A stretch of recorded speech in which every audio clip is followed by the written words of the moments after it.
네, 저는 내숭이라는 주제로 그림을 그리는 한국 화가 김현정입니다.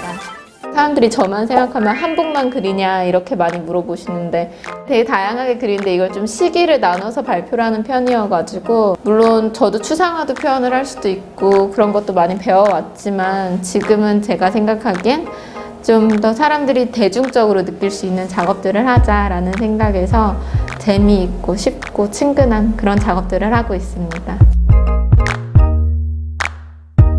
누구나 우리는 한국인이지만 크레파스 먼저 집잖아요.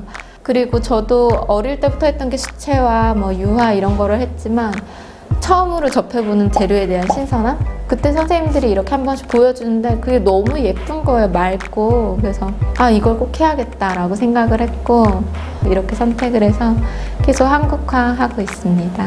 본격적으로 내숭 이야기는 제가 대학교 2학년 때 그때 그렸던 것 같아요. 수업의 일환이었어요. 그래서 인물화로 그려라 이렇게 하는데 나는 그냥 인물보다 좀 위트 있고 재미있게 그리고 내 일기 같은 그림을 그려야겠다라는 생각이 들어서 그때 관심사가 시선이었던 것 같아요. 과연 김현정이 누굴까라고 했을 때 저는 사람들의 시선을 신경 쓰느라고 제 자신을 찾기보다 사람들이 보기에 좋은 것을 하던 학생이었어요. 이거 하면 좋아 보이겠지? 저거 하면 좋아 보이겠지? 그러니까 김현정이 없더라고요. 화가라 하면 원래 자기를 표현하는 사람들이잖아요. 그래서 난 시선에 참 민감한 사람이구나. 근데 날 이렇게 만든 사람은 누구지? 이런 생각도 했고 나를 미워하는 사람을 그렸어요. 사실은 처음에 니네들 사실 고상한 척 하면서 안 그렇잖아 라고선 그리고 싶었는데 그림을 그리다 보니까 하루는 딱 깨닫는 게 사실 이거 내 모습이었잖아 라는 생각도 들더라고요. 저는 내숭이라 하면 다들 그런 생각 하실 거예요. 소개팅 나가서 저 배불러서 잘 많이 못 먹겠어요 하고 집에서 이제 비빔밥 한 그릇 먹어야 되고 이렇게 생각하시는데 그건 좀 좁은 의미의 내숭이라고 생각해요. 저는 남녀노소 누구나 내숭이 있다 생각하거든요. 그래서 사회에 속해 있는 일원이기 때문에 집에서 있는 것처럼 편하게는 다 있을 순 없잖아요. 그런 모든 좀 시선 때문에 생기는 겉과 속의 불일치 현상을 모두 다 내숭이라고 생각합니다. 슬럼프 있죠. 근데 제가 고등학교 때 이제 진짜 혹독하게 배웠어요. 그래서 고등학생 때도 백호가 이제 160cm가 넘는 작업을 백호라 그러는데 그 고등학생이한테 22번을 백호짜리를 다시 그리게 시키셨어요. 한 10번까지는 선생님 이거 어때요? 보여드리면 다시 나중에 한 10번 이후부터는 선생님 다시 그릴게요 이렇게 하고서 하다 22번 다시 그린 그림이 있었거든요. 그러니까 그 다음부터 10번? 그릴 수 있지 이렇게 돼서 오히려 다시 그리는 거에 대한 슬럼프보다는 어떤 소재라던가 이야기 그러니까 처음 봤을 때 어떤 신선함들이 지금 또 느껴질까? 이런 생각도 있고 그런 어떤 걸 표현하는지에 대한 슬럼프가 가끔은 오는 것 같아요. 그리고 모든 작업이 다 훌륭할 수 있다고 생각하진 않거든요. 계속 그냥 솔직히 꾸준히 그리다 보면 거기에도 재미있는 작업이 나오는 거고 저 나름대로는 그래프가 이렇게 되는 것 같아요. 늘 일정한 것 같지도 않고 근데 그 일정하게 유지하는 게 정말 힘든 것 같아요. 진짜 5기로 버틴다? 공무원처럼 그림 그리고 산다? 근데 주 5일이 아니라 주 7일 근무에 야근 수당은 없다? 이런 마음으로 살고 있어요. 9시 출근 해가지고 밥 시간도 딱 그 시간에 먹고 저녁 시간도 딱 그때 먹고 일정하게 계속 꾸준히 하려고 하는 스케줄을 유지하고 있어요. 엄청 도망가고 싶죠. 그냥 나 딴 거 놀러 가고 싶은데? 이런 생각도 많이 들고 SNS 하면 더 폭발이잖아요. 사람들이 매일 밤 먹방 예쁜 거 어디 놀러 가고 여행은 다들 왜 이렇게 자주 가세요? 유럽 가고 어디 가고 하니까 나도 저렇게 하고 싶은데 내가 왜 이러고 있지? 이런 생각 되게 많이 해요. 그리고 대리만족도 하는 것 같아요. 저 사람 재밌겠다. 나도 가고 싶은 데인데 재미있게 갔네. 이런 생각도 많이 하는데 근데 또 잠깐 노는 걸 더 좋아해요. 이렇게 한 2주 동안 어디 가고 이러면 몸이 또 근질근질한 타입이어서 제가 너무 가고 싶을 때는 그냥 혼자서 스키장 가서 타고 와요. 그래서 평일에 사람 없을 때 그냥 오전에 타고 오고 이럴 때도 있고 근데 예전에 어떤 한 친구가 얘기하더라고요. 저는 작가님이 모두한테 사랑을 받았으면 좋겠다고. 제가 웃으면서, 예전 같았으면 울면서 들었을 텐데, 맞아요. 저도 모두한테 사랑받고 싶은데 그게 근데 그렇게 쉽진 않아요. 그리고 제가 사랑받으려고 그림 그리는 게 아니어서 사랑해 주시면 감사한데, 저는 일단 스스로의 어떤 해방감 이런 것도 굉장히 중요해서 누구한테만 꼭 보여주려고 하는 건 아니에요. 이렇게 얘기했던 게 되게 인상 깊은 것 같아요. 아직도 기억나요, 그 친구가. 확신이 없었어요.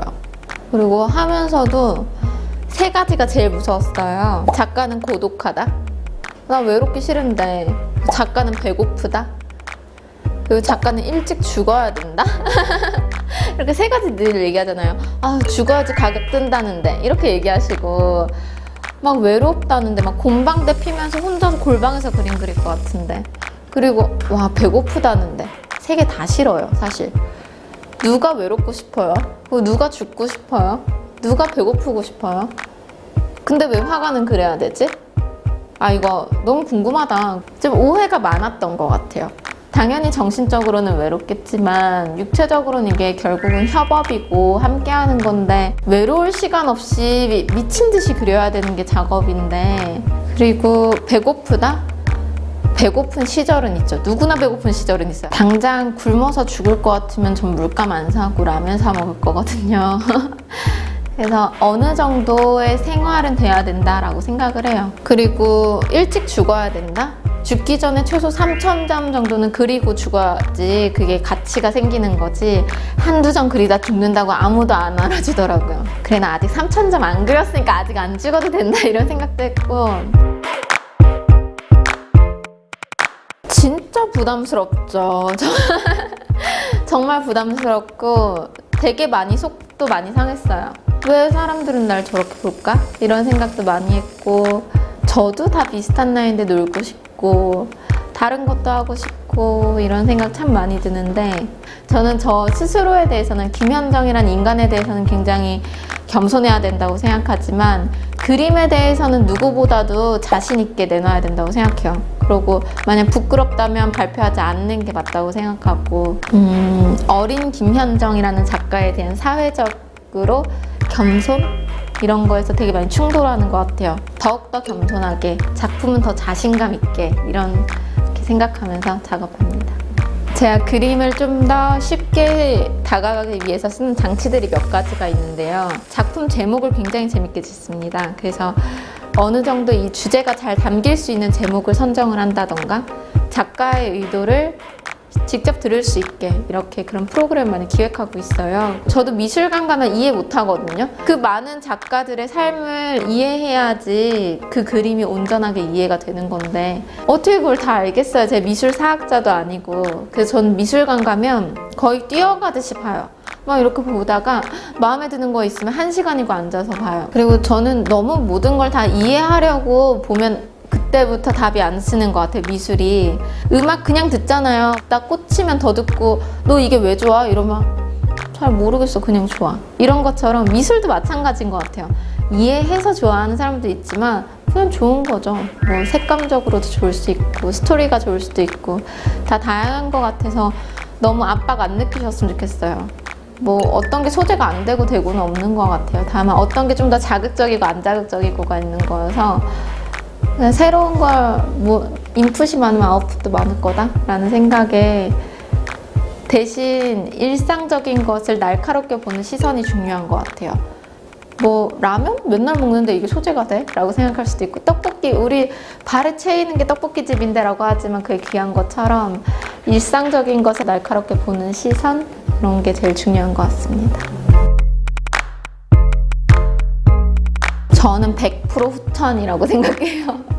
제가 이전에는 학원 강사를 좀 오랫동안 해서 학부모님들과 상담을 참 많이 했는데, 내재되어 있는 자질도 중요하겠지만 아이가 호기심을 갖고 있는지 이 분야에 대해서, 그리고 끈기가 있는지, 이 두 가지만 있다면 뭐 그 분야에서 최고를 할 수 있다고 장담을 할 수는 없지만 중간 이상은 할 수 있다고 생각하거든요. 근데 호기심이 있고 본인이 즐거워야지 오랫동안 할 수 있는 것 같아서 그건 되게 유기적으로 연결이 돼 있는 것 같아요.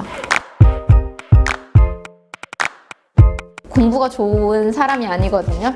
필요하기 때문에 많이 하는 거고 뉴스 예전엔 진짜 보기도 싫었던 것 같아요. 근데 결과적으로 제가 봤을 때 화가란 그 시대상을 정말 잘 표현한 사람일수록 중요한 건데 그런 사람들이 정치, 경제 이런 사회에 관심이 없고서 어떤 걸 표현을 할 수 있겠어요? 진짜 많이 공부해야 되는 것 같아요. 화가를 꿈꾸는 미술학도일수록 미술 색채를 알고 잘 그리는 건 기본이라고 생각하고 사회 전반적인 모든 분야에 관심을 갖고 다만 끈기 있는 자세로 계속 접근해야 된다라고 생각해요. 도전하세요.